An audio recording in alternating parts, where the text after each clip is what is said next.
Hey everybody, welcome to the garage. It's the garage door and part of our offshoot, the Beatle Power Hour. And we have a very special guest with us tonight, Mr. Dave Morrell. Dave, welcome to the show. Thank you, Troy. Thank you, Craig. It's a real honor, fellas. We appreciate you coming on. Craig. Dave has been in, to give a brief history, Dave can do better than I can, but Dave has a very storied past. He was a New York City promotions man for several different labels, including Warner Brothers. I won't mention Clive Davis, but also with RCA, a very successful run. Dave has ran in the big league. But Dave also has a very interesting addiction, as we all do. We're Beatle people, and from an early age, Dave was able to have some exciting experiences, and we're going to get into that just a little bit. Dave, how was my synopsis there? Is that okay? Really, really good. I feel like, we're all in this together, as you know, and the people that either read my material or meet me always say, Dave, we'd be best friends growing up. I feel the same way, but you were in the New York area. So to me, that just gave me the opportunity, as I learned later on in life, that I was hearing the greatest DJs, and the greatest music last. It wasn't a real open-minded experience where radio stations played 60 or 70 records. WABC only played, a handful of records, but they played them over and over again, and you really got deluged by them. And if anything big was happening, like the Beatles coming over, it really became a scene with New York. The Beatles landed here, Murray the K, Scott Muni, the Ed Sullivan Show. So it was just a tidal wave for all of us. But then growing up and getting my feet on the ground, my Beatle boots, let's say, on the ground and start moving, independently. Our first journey independently is getting a bicycle and going around the block, getting as far away from our parents as possible. But as an adult, it was truly trying to find my way into New York and find my way around. And in that journey, having, grown up from meeting the Beatles and now getting into New York City, I ran into the greatest guys like yourselves that we met because we went to the same places each weekend. We'd all go down 8th Street. And they'd be all the shoe stores with the sandals and the Beatle boots. And there'd be the head shops with the incense, the colored lights, the buttons. Across the street was Electric Lady. Down the block was Discophile, this cool village place you step down into. And this English kid our age was selling the English records. And we just were almost scolded touching them. Seeing these Beatle albums from overseas was so incredible, but so much money. It was, we could never get them opened, and they were just untouchable. But as we moved across town, you'd get into St. Mark's Place and then over by the Fillmore East, and then we know each other. So as we grew up, I got into the music business through working in the warehouse, and a kid like me being in a warehouse full of records, I looked at every poster, every 45, there was 545s, I looked at them all, every album. It was like a giant grocery shop, only instead of Cheerios, there were records and tapes, and you referred to them all by numbers. So you'd go down these giant alleyways full of records with a clipboard, 2601, I need 6 of those, put them on a cart, and then another man counts them and another for inventory, and another man makes sure it's checked, and then they send it out to the stores. So I was doing that, and my friend Keith, he became a store owner in the village. He had It's Only Rock and Roll and Revolver Records, and these were the first real bootleg places that were meant to carry that material. Mm-hmm. And he became famous, with artists at his store and being in the heart of Greenwichville. All of the artists would come down to Keith's store, and Keith was the number one place to get all those bootlegs. So teaming up with those guys was really what kicked things off for us, because we were all searching the village for John Lennon. And, of course, John was walking around the streets we were walking on. He was going into the shoe store to buy those Stars and Stripes sneakers you see him wearing. We knew the store he went to. He signed the wall. We knew the oldies store because he signed the wall and left a check. We got up to Washington Square Park where David Peel was playing and John was watching him playing. So it was just, all this matter of time before things really got rolling for me to get into the record business. So one of my friends got into films and tapes, and one of my friends got into the store, and I got into the music business. and sort of that triumphant worked for so long, in the world that we're all in, loving the Beatles and following it all. Well, Dave, I want to mention one of your friends is Ron Furmanek, if I pronounce his name correctly. And Ron, if I'm wrong here, Ron worked for Apple in the 90s, and I think he remastered the Badfinger catalog, which I'm wearing the Badfinger No Dice shirt, of course. But am I correct there? You and Ron were kind of together in your fanaticism, correct? I mean, yeah. Let me see as I begin to speak. I'll tell you a story here while I find this. I was in you get a kick, fellas. By the way, 16 magazine. I thought it was for girls, but I loved it. I was a guy. Here's my 16 magazine club card from Gloria Stavers. Yeah, had to have that one. Okay, so speaking of that man, Ron, this was our card. This was our original card to send for free Beatle catalog. Can you see that? Yeah. Awesome. And here's the other side of it. That's awesome.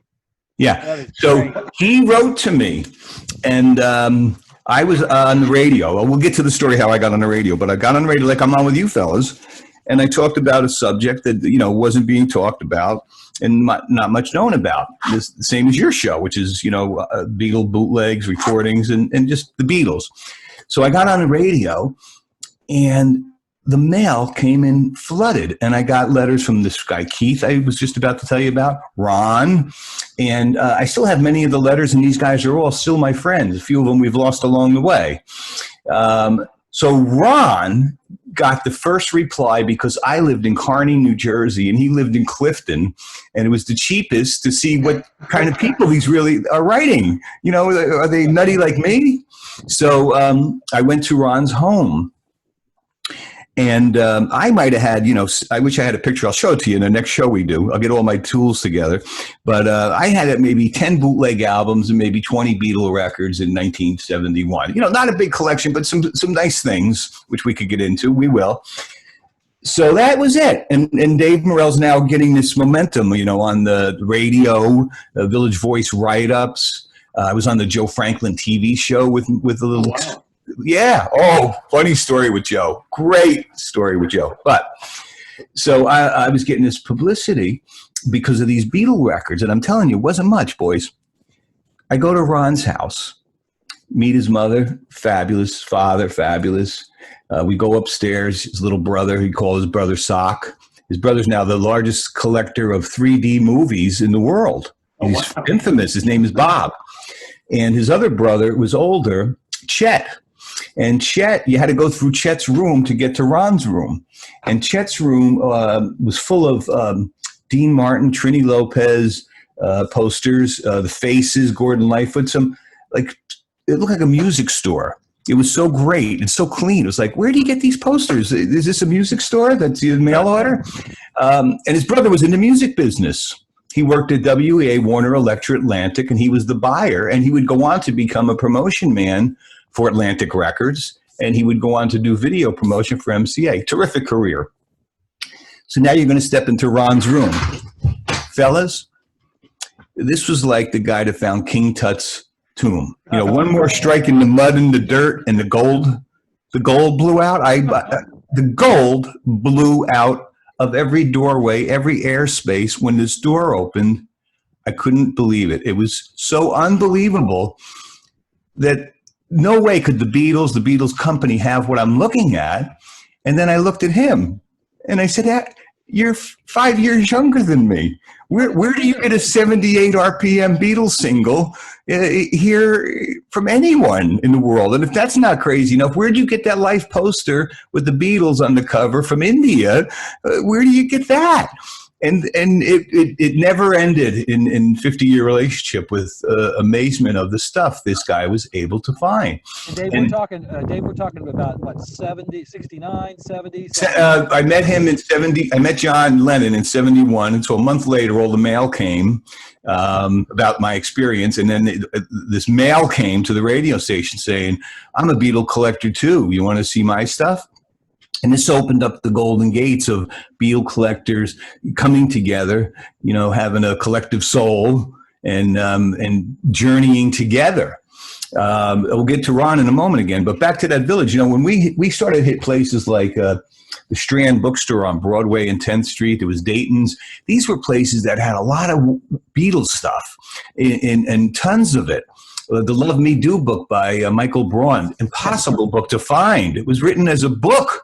There was a book about the Beatles before they were like even in, you know, some kids even knew the names of the Beatles. There's a book about them that was in England. It's a very good book too. It's it's yeah, a very good book. True to life. No, no polishing up. It was a good snapshot of the time. 63, I'm thinking. Was that about right? And people still don't know that book.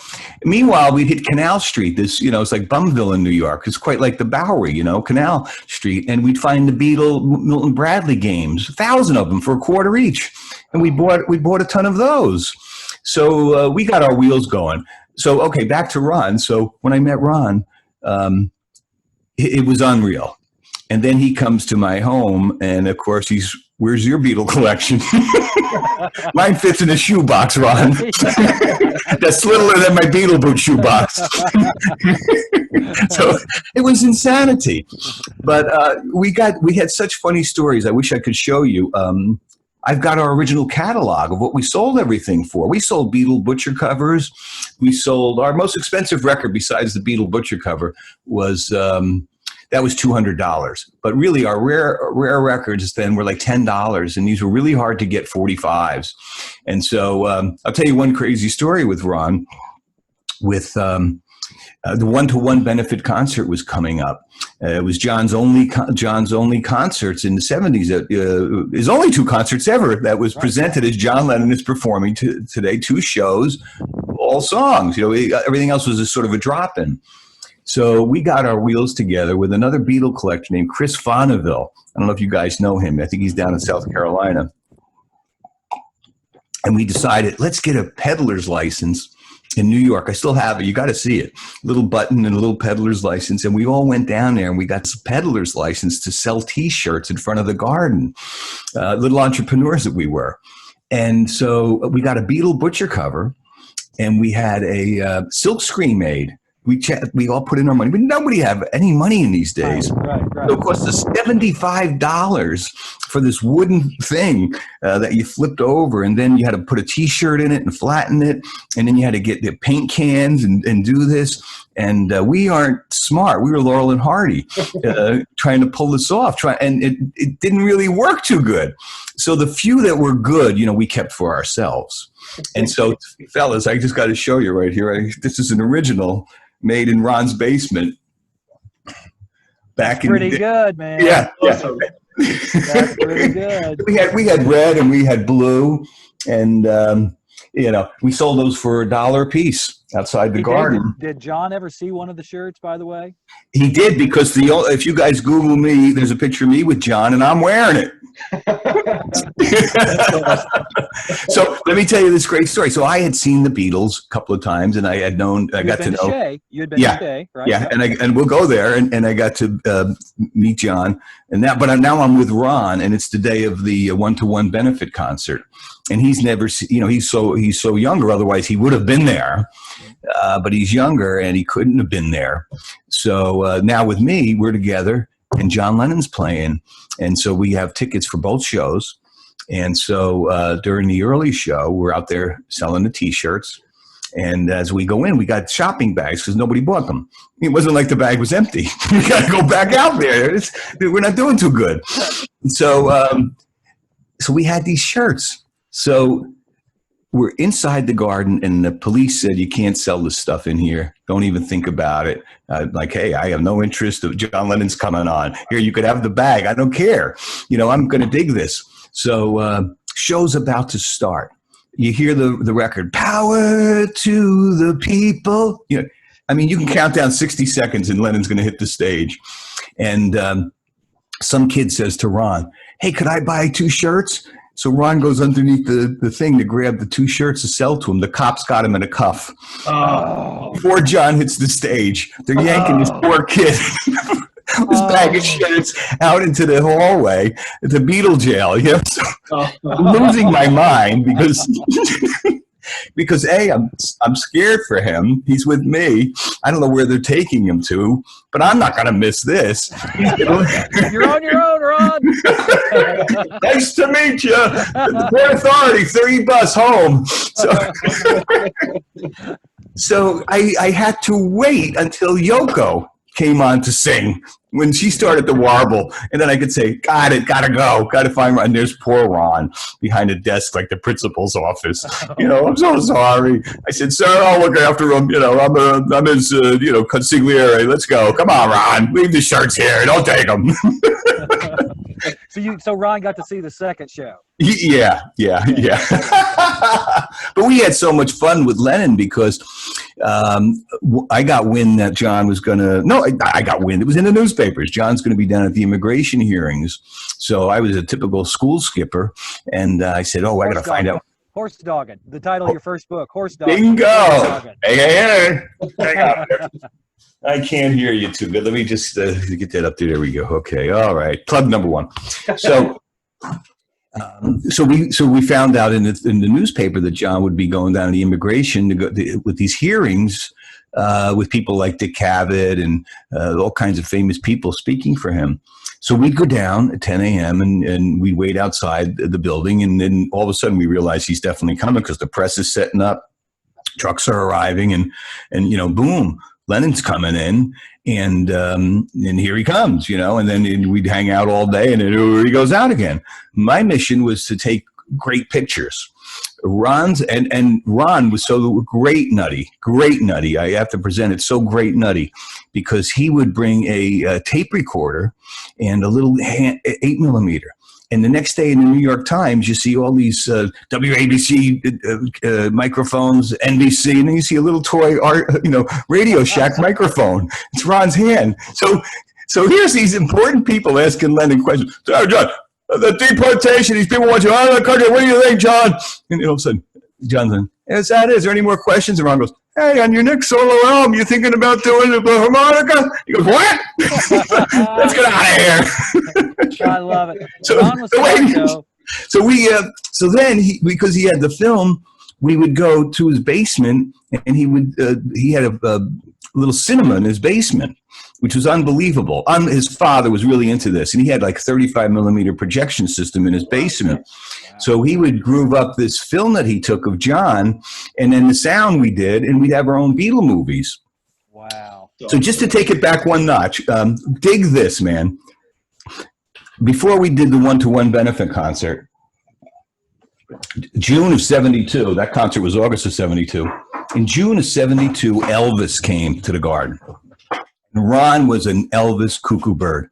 We'd all abandoned Elvis, the Vegas Elvis, the Elvis in those suits. And so, there was no interest. But it was Elvis's very first concert ever in New York City in 1972. And it became a live album, the fastest turnaround to a live album in the history of the music business. 2 weeks later, it was on the street. So Ron said, I'm going to stand in line for 2 days, whatever it takes. I got to see my man. I'll get you a ticket. I said, okay, I got to see the King. So we go see the King together. Meanwhile, the King was so cool because he let the fans get the best seats. So Ron and I are like in the fourth row for the first show, and behind us was Zeppelin. Behind us was the Rascals. And he didn't even care about them guys to say, like, oh, my God, that's Robert Plant, or Jimmy Page. And then we saw Colonel Tom walking by. We're like, hey, Colonel! And he's like, yeah, boy, hey, how you doing, fellas? So it was during this show that I said, hey, Ron, I got to get a picture of me and Elvis. So I'll stand up and you take a picture of me with Elvis behind me. He said, oh, yeah, you got it. So we're horsing around. But Ron had snuck in his camera, his movie camera. Oh, okay. And he had a tripod on his pants leg. He was a 007. So, yeah, man. So he sounds like us. I'm sorry. It sounds like Craig and I when we go to shows. Yes. So he filmed the King. And when they were recently working on these box sets and these specials, they were going to license out this handmade footage that this fan made. But it was a little wiggly. Ron's a little wiggly. Who isn't, All right. I just said that was June of 72. Okay. July of 72, he wasn't with me. But, of course, the Stones came to the Garden. Stevie Wonder opening. Come on. Woo-hoo. What a show. Comes August. Hey, it's John Lennon a year after George Harrison and Friends. Could life be any better living in New York City if you can get a ticket for these things? Come on, gentlemen. And the day of Bangladesh, the day of that show, the previous evening at like 2 a.m., I was just getting home from the Who concert at Forest Hills when they premiered the Who's next album. So that's how nuts this world was. All right. Now, Ron, hold on. Let's backtrack a little bit. Wait, we got to take Ron to the garden. Yeah, let's go. This is the hook. Okay. So now Ron is going to see John Lennon, which would start me on the side tangent. And Ron put the tripod up his pants again. Only this time he got the tripod set up and he got it perfect. So we go to Ron's house with our tapes of the show and the tripod film and had a version of Lennon doing Hound Dog that the world never had. Oh, it was killer. And since we had these audio tapes that we recorded, we were able to trade with the European people who had the Wings shows in these colleges. Those are the threads to that thing I wanted to bring together for you. It's very cool. Wow. That is so lucky. Now, David, you were already working, weren't you, by this time, by 74, 75? You were. Oh, yeah. I was lucky. I went from the warehouse and the warehouse wasn't air conditioned, and in the office building was where the salesmen for the record companies would come, and I'd get to know them because they'd come in the warehouse and ask for promo albums, and then the promotion men would come, and I'd get to meet them. I didn't even know what they did for a living. Who the hell ever heard of the word promotion man? In high school there was no job to be a promotion man. So then one of the promotion men left, and believe me, I couldn't eat with a knife and fork. I thought the world's greatest restaurant was, some crappy Colonel Sanders kind of place. Yeah. I couldn't be a New York guy with a credit card and eating with chopsticks. That's not who I am. But they picked me. And years later, I said to the guy that hired me, why did you ever hire me when so many men were in line? They had all the credit cards and the experience and the suits and the hot car. He said, Dave, you had come up working in the warehouse. You knew all the salesmen. You knew the system. I didn't have to worry about you. So that's really what got me in the door.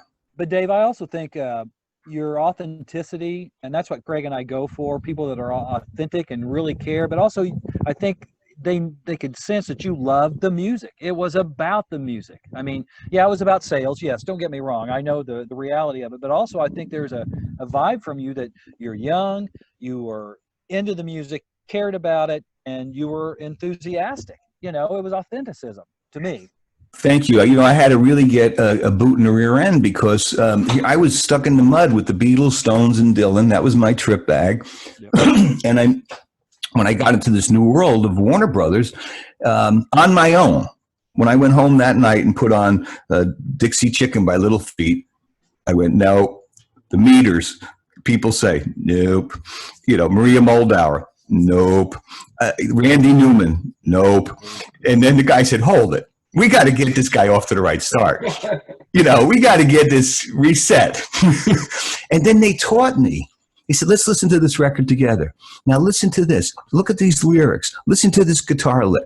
He slowed down the tape and put me inside these records that I became a lover of and could then present those to others who were stuck the way I was stuck with the mindset I was stuck in. But it also is funny because it was a couple of anchors away where in the sense, I heard when I worked at Warner's, I had the two Badfinger albums, Ass and Wish You Were Here. I had a Badfinger LP too. Did you work that one? The first Warner Brothers, just Badfinger. I don't think I did have that one. Okay. Then there was T-Rex, who I loved, and I got to meet Mark Bolan before he passed away. I loved the Hudson Brothers, yeah. but these records weren't priorities for the label. Right. So, and at NEWFM, which was my door to success with Scott Muni, he was the number one FM programmer in the number one city. You got to get along with him. And I did because he always played things from England on Friday afternoon and taught me. I listened to him as a kid growing up. We had a lot to identify with. But since I was such an English rockhead like all of us, I would always be getting him some things from England. I became that guy for him. I'm going to get you this thing. I'm going to get it for you. And I always did. So I could always rely on him for those Badfinger records and things of that nature. But it's interesting that a guy like him would support me. And then another guy, the Beatle people know, a guy named Dennis Elsis was on the air. Yep. He would support me. But that kind of strength and New York City airplay wasn't enough to get the national priority for those bands. Right. And also, though, WABC or WA Beatles C, Rick Sklar. Any radio people, that's a legendary name. I think you worked with him quite a bit. Well, imagine this. I'm a kid who's 21. I was 21 years old when I was a promotion man. My hair was halfway down my ass, and I looked anything but an AM radio guy. Anything but. It was like this guy's outside the building saying, turn off those DJs talking over those records, play FM stereo. That's what I looked like. And but I went up to see him, and I was stepping into a 50s movie. I was contemporary with these new artists, and here was a guy that had the Coca-Cola glasses, was very straight. This was corporate world. This was like going in to see an uncle you didn't know. I didn't want to talk. I was afraid to touch a light switch or a doorknob. Like, this is a serious man with a big office. So when we first met, Warner Brothers had a party up in the townhouse, and it was for Maria Moldauer. And Rick Sklar always loved our building. All the record companies, like CBS was called Black Rock. It was this giant concrete building on 56th and 6th. And at ABC building was a corporate rock building. And the Warner Brothers had a townhouse that was built by architects. Everything was upside down, inside out. It was like going into a Salvador Dali world. It was unbelievable, fellas. Architectural Digest did a whole story on this cool place. So anyway, Rick came.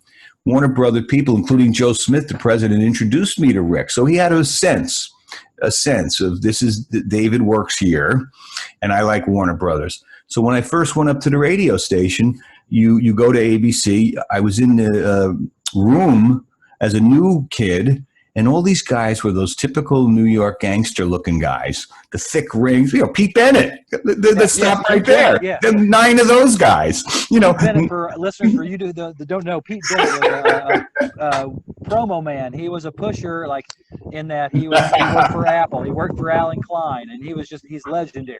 Yeah, and he also, any picture, this love between him and the Beatles, but then, of course, he went to prison for selling the Beatle promo albums, but okay, we'll leave it. So anyway, I had to deal with those guys.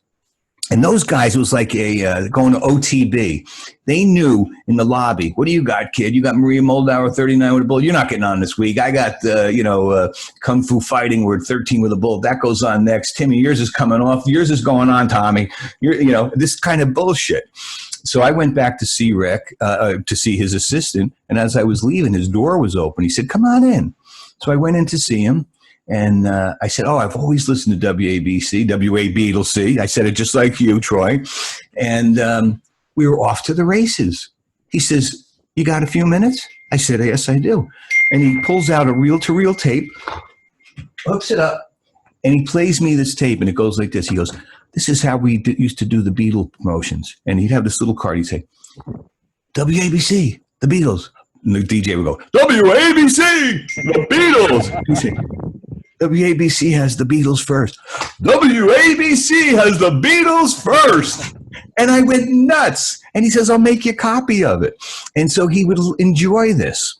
So I was overwhelmed and didn't begin to promote him. I just was like, thank you. This is so great. And so a few weeks later, the promotion men had a meeting up at the Mercury Recording Studios and asked Rick to speak to all of the promotion men in New York about how we could make his life easier, how he could see us so we could get answers for our bosses. What works, Rick?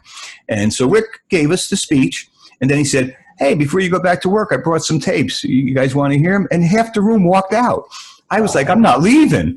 And Rick told these incredible stories. I won't get into them now. We'll lose our time. But about radio, played these tapes, showed us what an innovator he was. And as you said, people don't know his name. He was the number one guy leader. Without a relationship with him on the AM side and a relationship with Scott Muni on the other side, it wouldn't have happened. And the cards lined up for me. And these are songs that I didn't necessarily love, like if it was like Wop Bop a Luba, like some serious rock and roll. But my first record is the Maria Moldauer, Midnight at the Oasis. Gordon Lightfoot, Sundown, America, Sister Golden Hair, and a few of those. And these weren't my favorite records, but they were hitting early on ABC and really developing artists and sales for the label. So it was a successful beginning of my career with Rick. And what has to be said is that New York was kind of, a lot of stations in your smaller markets would look to New York, maybe Los Angeles, the big markets, to see what can I play. And if you could break it in New York, most of the time, Dave, am I correct? If you could break a record, and that means get it on the air, repeated listening, it would kind of flow through the rest of the country and really sell. Is that correct? Is that a good way to put it? Yeah. I always say it's like a Broadway play where these records had to be a success out of town, get lines, get sold out before they could actually appear in New York City. And Rick Sklar, he was tough. That playlist in the end, when those big years were 14 records over and over again. So he wasn't even getting off of these records that were reacting. And so sometimes he would be adding records when they were going down on the Billboard Hot 100. So these companies couldn't achieve number one. Let's say they got a 3 or 4, and then it goes down. Then Rick hits it. They couldn't, get enough because those other stations lost that support along the way. Yeah. Now, this is detailed, and first of all, Dave's book is first book is Horse Dogging, and before we go in this segment, we hope to have Dave on several times, everybody. But we got to do it. That book's called Horse Dogging, but this details that pretty much. And if you look on the back, there's Dave, I think, in the limousine with Ron Wood. Yeah. The second book, Dave's, the third one, I'm sorry, 45 RPM. Yeah. And then finally, the fourth one is when you worked for Capitol in the 80s. Now, to me, my exciting time is when you were in the 70s and really working those records. I love the Capitol stuff, but to me, the vibe had kind of changed, and it was really, I don't know, that's just my own opinion about stuff. I got into radio in the 80s. That's when I got into radio, and I dreamed of being a disc guy. Luckily, I was at smaller enough stations where I could play some of the stuff. Now, radio's controlled by, like Elvis Costello, by big corporations like the Song Radio for the majority part. Not our station. Thank you, 96.3, right, Craig? But it's controlled by big corporations, Clear Channel, not putting them down or anything. Well, iHeart, all these, and they're if I want to play a song, they're all categorized, and if I want to play a song at 4 o'clock, I have to choose something from the blue pile. The blue, and that's all the records that have been coded by management and other people, and that's the songs you can play. You can't play what you want. So anyway, sorry to get off on that tangent, fellas. I just had to gripe a little bit. Let me just say that's so incredible because what happens when I got rolling was each of the stations were so many of them, and they were independently owned. So each guy had their own character, and you could develop a relationship, get to know what their tastes were, get to know their DJs, start records, really have fun. Once they allowed people to buy more than a certain amount of signals, that's all technical talk, but they're in those administrations, they rolled it out. Clear Channel bought all the stations. So then you were going to see, like, for instance, in New York, instead of going to starting a record at top 40 and then crossing it, if it was a fast record, to the disco scene, if it was a slow record, to the adult contemporary, these guys would take a new Madonna record to the guy, and they would decide where to start it, where it was going to go, and how it was going to go. And then when it got so big, they had a national guy to put the music on. And then they would pay artists like Elton John to launch an iHeart television thing, so much money to guarantee him so much airplay that it would knock out all new artists trying to get played. So it knocked that fun out of it. And now today, in this day and age, a lot of the major markets won't take calls from promotion men because they're told this is a waste of time. You got to protect your valuable time is getting your staff together, getting the best radio put together. You don't have an hour of your day to talk about records that 90% of them you're never going to play. So I wanted to square that away. Just to recap, I just want to take a few moments because I'd like to share this. So on the first book, when I got rolling, I turned this into a friend of mine, and I was sort of embarrassed because I'm an older guy starting. And I thought of this as, what if I was, 65 years old, played the guitar and said, I could write songs. Listen to me. They'd say, get lost. So I knew there was no chance. I mean, it's absolutely zero, because just like if somebody handed me a demo tape, I'd be, where you been for the last 40 years? So I showed it to him, and he goes, Dave, that's a good part one. Keep going. I said, nope, that's it. But this takes place from the time I got out of high school to the time I met Ron, ran around, got to meet John Lennon. Incredible stories. The greatest review I ever received was on this book, and it was one word, and it was from Japan, and it was essential. That really warmed my heart and allowed me to go to book two, which, as I was working on book two, this picture of me smoking a joint with Ronnie Wood is hilarious because, A, taboo. B, I'm 21. C, the photographer took it, and I realized he had taken it, and we had a whole day to work together. Okay, so when I was writing this book and going through my stuff, I found the contact sheet. And I saw he'd got this picture of us, and I thought, geez, if my parents ever saw that, or my boss, I would have been fired. But now it works. So this book, because of Ronnie Wood and flying on the plane with Deep Purple and being a promotion man and going to John Lennon's house, this was a Tiffany box. This is a great package in a small box. And then on the third book, this is when, I get to the 20th and I meet Alan Livingston, the president of the Capitol. He gives me a butcher cover. RCA was amazing. I had such a great time. I had, David Bowie, Dolly Parton, Elvis Presley, Hall & Oates. It's unbelievable. The hits we pulled off. We won't mention Lou. Oh, Lulu. But at RCA, he liked me. So that's where I was leading you to. So finally, we're going to go to Arista. And so I'm thinking, and the world thinks, you're going to Harvard University. I can't wait to tell my parents. Clive Davis wants me to be his guy. This is Harvard. This is the number one guy till you get there. And it's his thing. It's all about him. And it was insanity.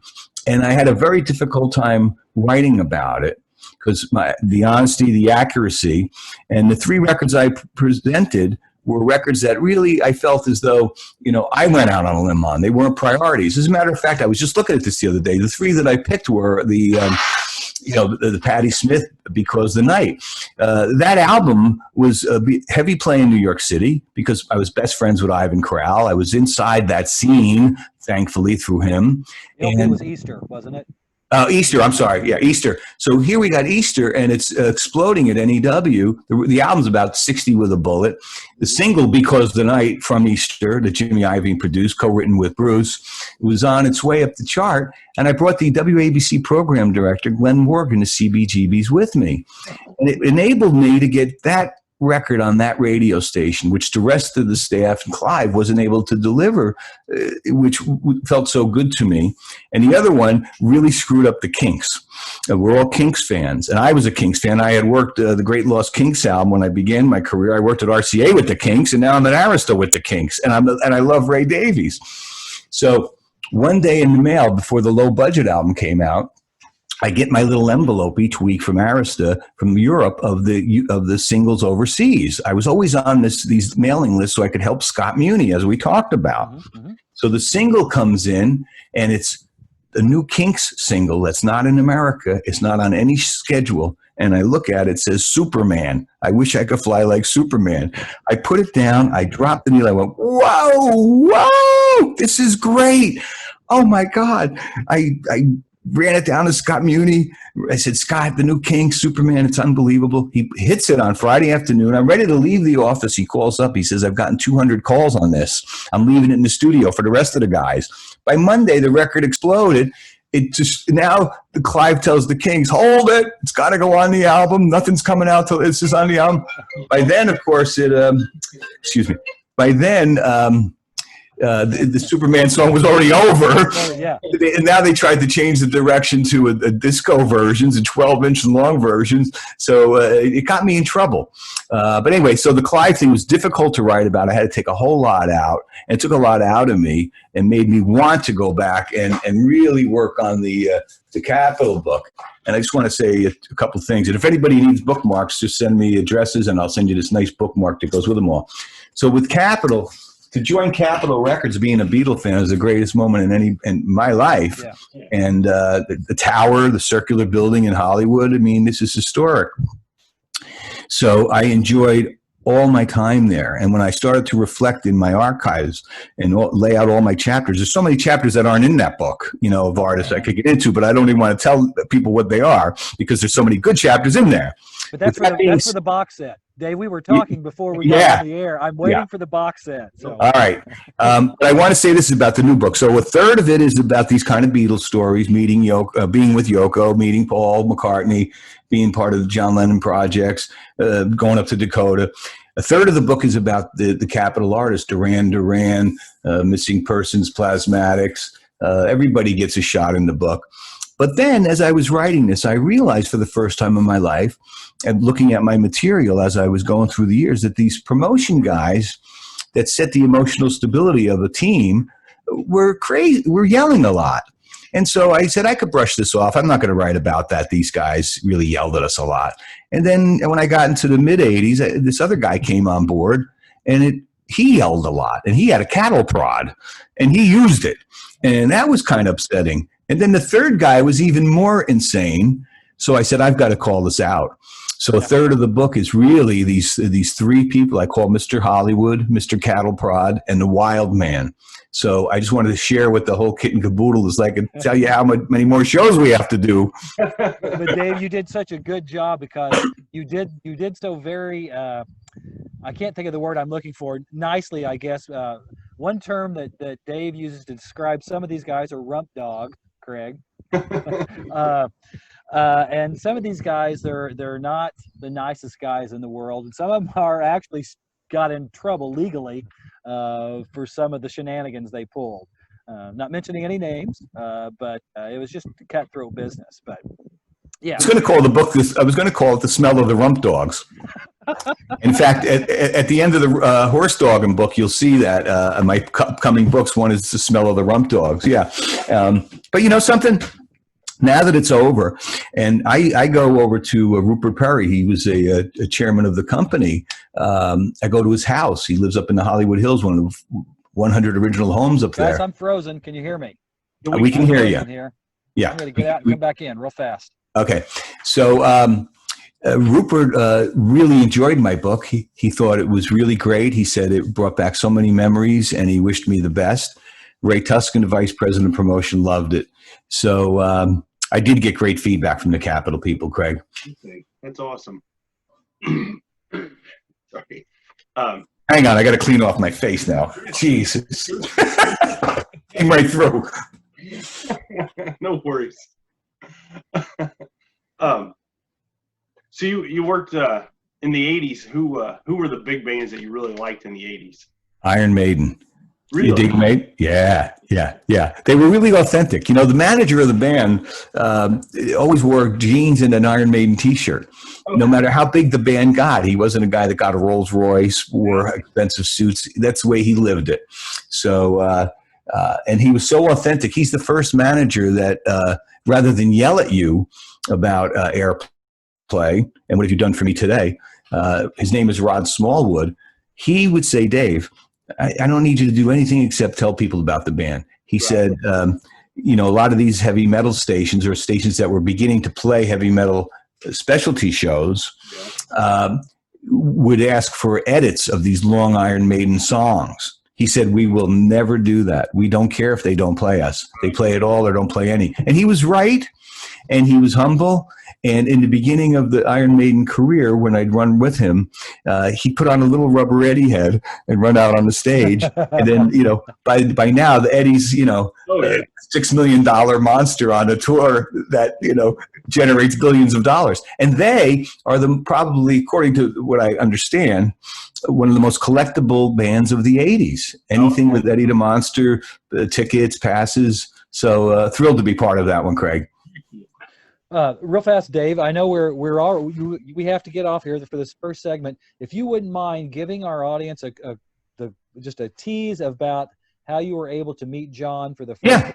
Oh, yeah, that'd be wonderful. Let me just say, in fact, the next time we're on, I'll play you the tapes because I have something I really want to share with you guys. So John comes to New York in about June of 71, and he's hanging around the Village we talked about, and he played with Frank Zappa at the Fillmore East, and he went on this radio show, and I got to call in and have this remarkable little conversation with John, which I want to play for you, but I can't right now. And it was playful and funny. Okay. So months go by, John's in New York, and he's interviewed a lot on this guy's radio show named Howard Smith. Howard Smith not only had a cool FM radio show on the ABC radio, ABC FM, which then became WPLJ, but he was an intellectual guy who wrote the scenes column in the Village Voice. So you've got Greenwich Village, and he's the guru of the scene. So John Lennon and Yoko are totally connected to this man, and Yoko knew him earlier than when she met John. So I wrote to him. I was at home around Thanksgiving. I was at home reading Rolling Stone magazine in 1971, and in the back where the bootlegs are, it had Godzilla records, and I could show you the original envelope, the Godzilla thing, and they had a Beatle album in there called Yellow Matter Custard. So my bootleg head said, that must be I'm the Walrus outtake. What else is on here? Slow Down. That must be another outtake. It must be a different version of that. So let me see, 1967. Then you've got 1964. What else is this? I don't know these other songs. Glad All Over? Oh, the Dave Clark Five, the Beatles singing that? I'll order this for $5. And it came, and as soon as I dropped the needle, I realized it was John singing. It was the Beatles, and these were songs I didn't know what they were. I had no idea. So I wrote a letter to Howard Smith, said, hey, if John's on again, ask him about these songs. I don't know anything about them. And you could just say it on the radio. I'll be listening this weekend, or here's a little card. You could send it back to me. And I sent it. I come home from school the next day, and my mother said, Howard Smith from the Village Voice called you. I said, what? It was like Marlon Brando calling, a famous person. I called him back right away, and he said, John wants to meet you. I said, what? He goes, yeah, can you come over tomorrow night? I'm going to take you to the recording studio where he's working. I said, yeah. So I filled up a suitcase full of Beatle memorabilia that I thought he wouldn't have seen because of the chaos on the road, and a lot of American things that I didn't think he would have time to have in England. And a couple of the things were like the Beatle bubblegum cards. There was a picture of the Beatles, and then there was an artist's rendition of the Beatles bald that was funny looking. I had, so I brought that. I had the Pete Best solo album, which was called Best of the Beatles, and had a picture of the Beatles on the cover. And then I had a picture of the Beatles where it said the savage young Beatles. And so, I go to meet John, and it's unbelievable when the door opens and your hero is going to be there, because I thought he'd be like Johnny Cash, very big, really tall, chin up, big chest, like that. And from the time I was a boy to now, I was like a cornstalk. He was down there, and he wiggled my hand, and he said, come on in. And so I went into this recording studio. He was working with David Peel. He said, hey, have a seat. I'll be done in a little while. And David Peel was working on this album called The Pope Smokes Dope, and they were like a skiffle band. And so they were working it out. And I was watching them, and John was behind me and going to get to me. Well, lightning hit, because David Peel finished the song. John said, that's a take. Let's move on. Let's do this one. And David Peel had the nerve to say to John Lennon, I don't have the words of the music. I've got them at home. He goes, oh, what? He goes, get in the cab and go get them. We'll wait. And he was yelling, mad at him. And he took a break, and then he said, all right, come on over. And so I opened up this case, and we went at it. And when he saw these records, he was really into it. And it began a conversation with me and him about the oldies and about all these songs. And Howard Smith would be saying something like, where I grew up in New York here, Please Mr. Postman by the Marvelettes is much better than the Beatles. And I'd be like, no, it isn't. No, it isn't. And so we were having this open conversation. So John said to me, now imagine you're not, this isn't a book signing. John will sign it, you leave. This is time spent with. Yeah. He hasn't thrown me out. I'm not a pain in the ass yet, hopefully never. And he says, what do you miss? Tell me about your Beatles stuff. So I showed him all this stuff. We go into more detail, but that's good. And I said to him, the only thing I'm missing in my collection is the Beatle Butcher cover. It's downtown. It's a lot of money. It's more than a car for a guy like me. And meanwhile, I knew in New York that he had one. There's a movie called Above Us Only Sky. And if you watch that, the photographer who makes that movie says, when we went to New York, John stayed at the St. Regis Hotel, and I decided, let's edit in New York and film a little in his hotel room. So if you go to look at this, fellas, you'll see the Beatle Butcher cover is in that room. And some guy had interviewed John and described the contents of this hotel room, and I read it, and I knew that he had it, and I began to talk about it. And he said, I'm going to give you mine. And he picks up the phone, calls over to his place, and has this guy bring it to him. So now I'm going to be spending more time with John while this thing comes. So we're all talking with Howard Smith. Thank God he was there. He's the intellectual. I'm junior rock and roll. And John's enjoying the questions a fan is asking him. I'm asking him about Shea Stadium.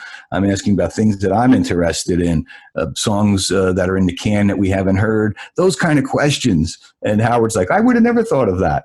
So the record comes, and John shows the Beatle Butcher cover.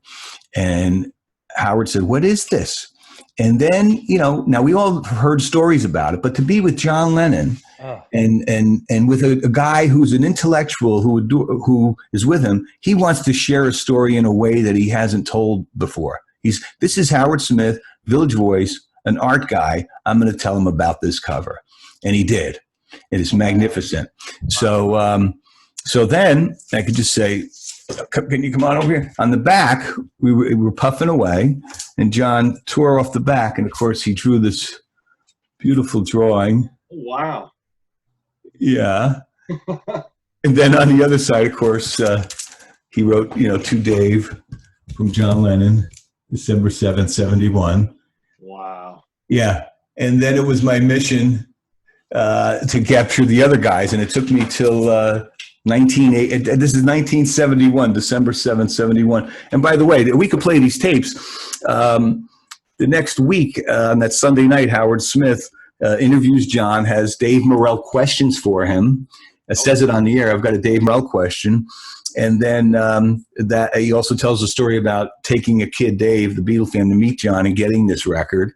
And then as I talk about in my book, when I met Paul, of course, I'm cutting these stories short, so we'll go deep next time I'm on. But, I'm with Paul. He hasn't signed it yet. I'm meeting him. I work at Capitol Records. I'm a wreck, a complete wreck. I have a Polaroid camera, so I get instant picture with Paul. I couldn't wait a day for the pictures to come back. And I finally had the courage and the moment to show this to him. And he held it in his hands, and he said, if you didn't have this signature on here, I'd nick this off you. I haven't seen one of these in years. And he signed it, and I got a picture of him signing it, and it was just marvelous. Now, Ringo, I got him to sign it in June of 72, and the funny story here was one of my best friends was Ivan Crowell, we talked about, Patti Smith group. He was working in the Apple mailroom in the Alan Klein Apple on 1700 Broadway. And he tipped me off that Ringo was coming. So on this day, I brought the cover. He signed a Ringo Starr, really nice. But I have a picture of Ringo getting in the car. Like I'm carrying the cover. I've got a camera. And click, Ringo jumping in the car. 40 years later, there's a Beatles site called Beatles for Real. Meet the Beatles for Real. People sending pictures. Yeah, Sarah. So somebody posted a picture that they took from the back of the car, which shows me holding the cover, taking the picture of Ringo on the moment. Yeah, so crazy. And then to tighten her up right now, 1989, it's the Rock and Roll Hall of Fame. And I know the Beatles are going to be the Beatles. They're the Beatles. And I got a choice to bring my butcher cover and get stopped by security or get the tape recorder in the cummerbund. I went with the tape recorder in the cummerbund. And so I sat there, and the tickets got changed. The girl who was responsible fouled the tickets up, and I'm sitting in this executive table with we're all peons at Capitol, and Berry Gordy's in front of us, and Muhammad Ali's there, and George Harrison's here, and Ringo and Dylan, and it was mind blowing. And the reason I know the table was screwed up because when I went to go to the bathroom, way in the back where the rubber chickens are in Illinois, there was Joe Smith, Seymour Stein, the top guys of our industry. And Joe Smith pulled me by the pants. Where you go? Where are you sitting? I said, I got to go to take a leak. I'll be back, Joe. And I didn't come back. But so with the cover, so I had the courage to go say hello to George. And when I put my hand in his hand, he put his hand on top like that. Oh. And I froze. And I said, I've got I've ordered your new book. And he says, I've got one upstairs at the end if you'd like to see it. I'm like, what? I'm shaking his hand. He's inviting me upstairs. So it was so warm and put an end to my world of meeting all of the Beatles and shaking all of their hands. And then, as I said, I went to the bathroom. And as I was coming out, George, Jeff Lynne were coming in, stopped to say hello to Scott Muni, who was standing in front of the bathroom. And at that moment, somebody had a Beatle album, asked George to sign it, and he declined it. So I was grateful I didn't have it, and he declined me. And secondly, now I had the tape recorder, and I was in the hot seat. So, when the Beatles, which Paul didn't show up, but could have, I got the tape recording of a lifetime, fellas. And it came out beautiful. And it was now 2:00 in the morning. I ran over to WNEW-FM. We got all the tapes queued up. They hit the air the next morning, and, I got to turn on everybody. And it was a real thrill. So next time I'm on, I'll go more detail about each Beatle and all that stuff. Yes, Dave, please. Craig and Troy. I do want to say that one thing that you talked about is that you've met and worked with a lot of very household names, very famous people. But you were saying, particularly in the book, that John treated you with respect. I mean, he didn't, and just had a good vibe. I know that sounds cliched now, but correct? Am I reading? It's I was a teenager, and he opened up a door, and I was on the other side of it. And he could have said, I've seen all this stuff and I'm busy. He didn't do that. He welcomed me. He welcomed my conversation to him. The relationship continued till finally he said my name, which confused my intelligence that he would know my name. And in the record business, I worked with everybody from Aerosmith to Zappa, A to Z, and none of them, I'm not singling them out, were anywhere near this. Anywhere near anything like the Beatles. No comparison. I'll give you an example. You watch the NME Awards videotape, and you see all the bands that are on leading up to the Beatles, and they're all great. Wayne Fontana, the Kinks, the Rolling Stones. Every great song we grew up in comes on in order. It's like, I can't take anymore. This is so good. And then the Beatles come on. And there's nothing like it. So none of those those artists could compare. And I was being a young boy and loving these artists, loving them. I'd say to them, see this big fishbowl? It's full of money. I'll hold the ladder, grab as much as you can. And, and I did that for those guys. Yes. And now that I'm older, though, I understand wisdom. The wisdom I've received says to me, Dave, you were in New York. You were part of that. You found it. Others were finding it. You went along with it. You didn't get hurt. You went through that forest. So now when I look back, anybody that came from England, whether they were important or these guys that were so incredible, they didn't have that experience. Right. They didn't eat at those restaurants, or they didn't know Greenwich Village. So, so nobody could have been like John. John was an artist. He was a writer, a painter, a poet, shot from the heart. none of these guys were like that. And they all proved it over the years with their behaviors, poor songwriting, things of that nature, chasing the money, none of the things that John was into. I could talk forever about John Lennon. I think we're all on the same page. And I would have said that if I had met him or not, because when we went from hearing records like Abbey Road to the Plastic Ono Band, it was like, wow, who could pull this off? Sure. But Dave, also, I don't know. There's Craig. I don't know if you've seen the movie Yesterday. I mean, it's an okay movie. There's a scene in there where I just started bawling. My son was with me and I just started bawling. I don't want to ruin it for anybody that's not seen it, but once you do, I don't know, Dave, did you see the movie? Did I cried. I cried, and I didn't want the lights to go on in the movie theater to catch me. Yeah, it really, really took my breath away. I really adored it, loved it, and it touched me. Yeah. Okay, folks, you've spent the first part of what we hope to be a multi-part series with Dave Morrell. Dave, where can people find you on the internet? Facebook? Do you have a website? Facebook, on WordPress, Dave Morrell, and Dave Morrell1 at mac.com. I'm open to everybody, and people were so freely given to me. I so freely give back, and I welcome the opportunity to all newcomers like yourselves today. To me, it's been a joy, really. I've enjoyed it, so thank you. Reach out to you guys to reach me.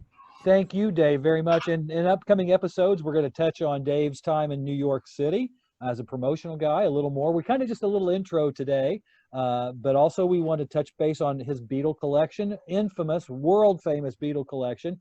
Oh, Dave, one question I had to ask. What did Ron say when he knew you got to meet John? I'll tell you something. He was so close with me that I knew it was going to happen with us. And it did happen with us 2 times. I'll share these quickly. One was after we went to those immigration hearings, we had nothing to do. We cut school. So we'd go uptown and go to Apple, where I told you Ivan Crowell worked, to go to the 42nd floor to get pictures or whatever they were giving away. We get on the elevator. John and Yoko get on. Oh. So Ron goes, and so like 5 lights light up. And John's, why do we keep stopping at every stop? And this is when Ron said, hey, I've got some copies of Sleep Dick on 45. He goes, I don't want any of those. and this is where I said to John, hey, I ran into Maurice Gibb from the Bee Gees, and he told me he made a record with you. He said, what? I go, yeah, it's called The Fut. He goes, you're nuts. He didn't say you're nuts. He goes, he didn't say you're nuts, but he said something like that. And I said, no, really? He said, it's you and him singing a song late at night called Have You Heard the Word by The Fut. He says, nonsense. I've never recorded with him. That's nonsense. I said, I think it's you, and you're fooling me too. He goes, I'm not fooling you. It's not me. So you guys look up Have You Heard the Word single by The Fut. I'll tell you a story about it next time. All right, so then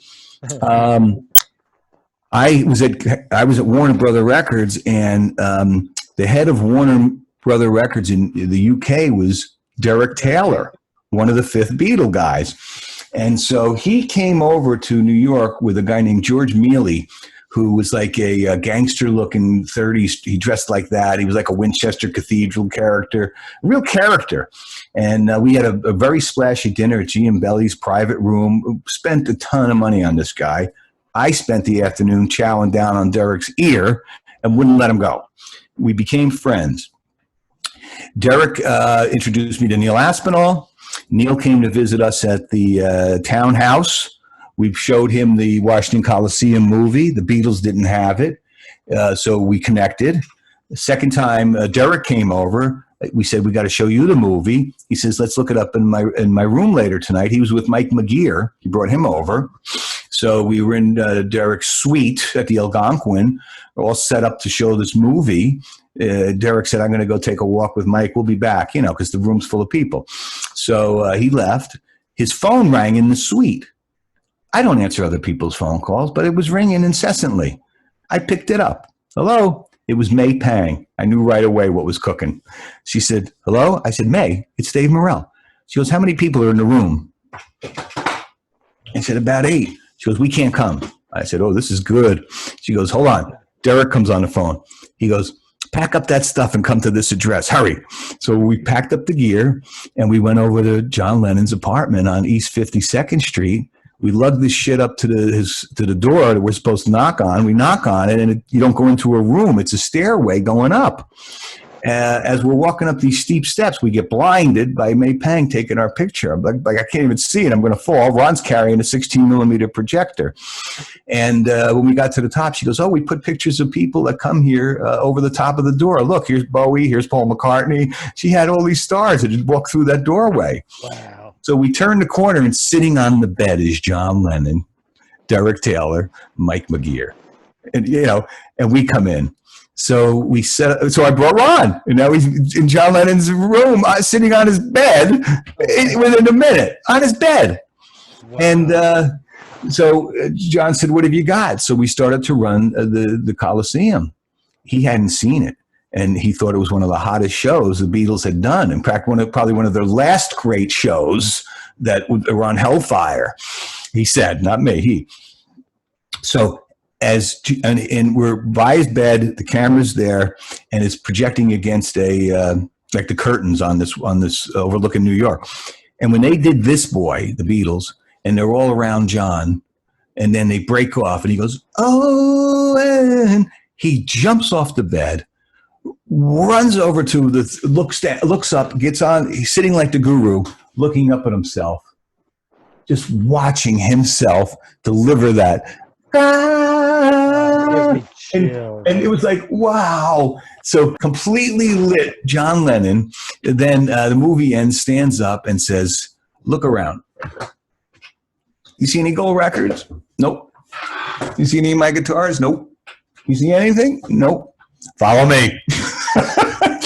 So he took us into this bedroom and opened up this door, and in it, one of the things that he had was this envelope that looked pizza stained, and a record might have been in it. And then he said, "Let's go in the other room."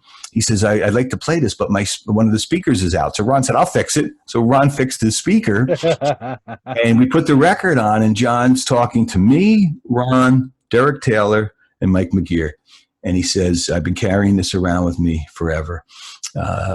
This is a song that George Martin produced. We never put it out. He made me sing this." And John Lennon sets it up and plays "How Do You Do It?" Oh, which was pre-anthology. Nobody had ever heard this, only in the Hunter Davies books. And he's playing it to us.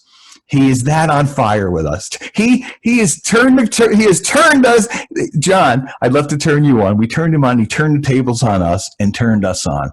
And then we just laughed and giggled. And on his bed, he had the new Walls and Bridges album that nobody had heard. And he showed us how it flapped over and the original drawings he made as a little boy. And then if you can imagine where he's firing up some dubs. And then can you imagine after this experience, he drops the gosh darn needle on Number 9 Dream on the album. And it just washes in that Quaalude effect in his apartment on a loud volume. That's a spiritual journey. Oh, you know it. So, yes, Ron met John. All right. So, folks, thank you for joining us. Dave, we certainly appreciate it. I hope this is the first of many that we can get together and talk some more. Again, coming up, we'll talk promotion stuff. We'll talk about some of your collection that's been through your hands. We just we don't really own this stuff. We just kind of take care of it. We're caretakers for a while to pass it on to further people as we go. So, Dave, thank you very much for being on the Beatle Power Hour and the Garage Door. Certainly appreciate it. Next week, hopefully we can do this again. Thank you, Troy. Thank you, Craig. Thank you.